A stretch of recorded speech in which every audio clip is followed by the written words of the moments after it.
तो की हो गया तो जी सीन है आ जी उथे जबरदस्ती जमीन दे अगे ना बोतल है तो जी वहाँ बहुत खड़ी सी मैं कैप्चर नहीं कर सकिया बारिश आ गई है तो चलो हाँ जी बड़ी मुश्किल ना घर पहुंचे। अस्सलाम वालेकुम जी वेलकम बैक की यार ठीक हो उम्मीद है खैर नाल होंगे। वेलकम बैक पंजाबी ब्लॉग बिस्मिल्लाहिर्रहमानिर्रहीम पढ़ के ब्लॉग स्टार्ट करते हैं। वो नेरी चेक करो जी नेरी फुल चढ़ी पे तो मैं चलना सी बर्गर खान पर बाहर मौसम बहुत खराब है मिट्टी मिट्टी हो जाएंगे। तो अगर साढ़े चैनल पर आए हो नवे तो लाइक सब्सक्राइब तो कमेंट ज़रूर मारो। बाकी हम पता नहीं समझ नहीं आ रही जावा या ना जावा कोई समझ नहीं आ रही।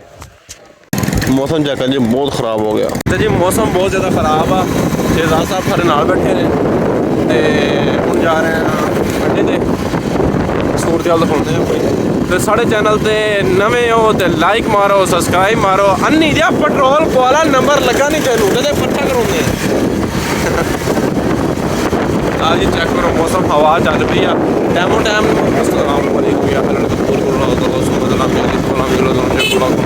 तो जी सीन है आ जी उथे जबरदस्ती जमीन दे अगे ना कोई मतलब मसला वगैरह बनया वा वीडियो चल के कैप्चर तो दिखावांगे। रौला पै गया लड़ाई मरगाना हुई है लड़ाई हुई है थोड़ी कंध थोड़ी जी कड्डी सुक लेना ना जमीन के लंघ के जाती सवा तो उन्होंने निक्की जी कंध बनाई है तो किसी ने कंध ढाती है लोग सिक्योरिटी के नाल आए बैठे हैं कहते सुनांगे।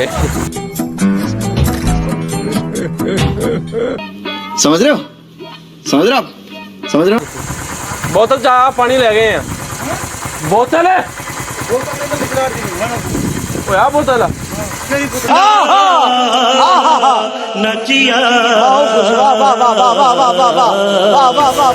पता नहीं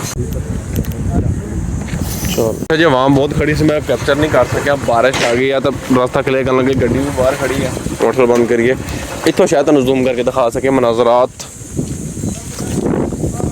मेरे ख्याल बंदे इकट्ठे हो गए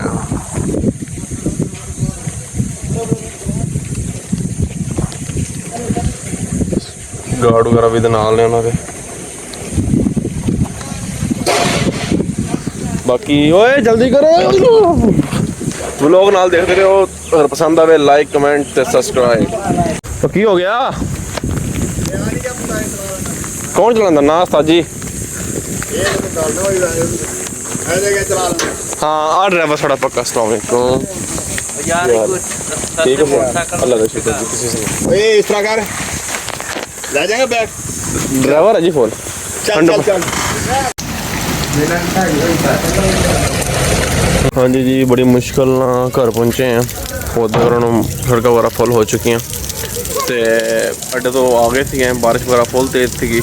अज का ब्लॉग इन्ना कि मिलते नेक्स्ट वीडियो दवाओ याद रखो जोड़ा मसला बनया सी वो भी बेचारे भज भुज गए अपने गार्ड गूड लैके तो नेरी पहले बहुत चढ़ गई थी फिर बारिश बहुत तेज़ आ गई जिस वजह तो ब्रेक नहीं लगी। देखो परनाले वगैरह फुल हैं पौधे ओवरफ्लो हो रहे भरे हो रहे पौधे साफ सुथरे हो जाएंगे। ओके जी अल्लाह।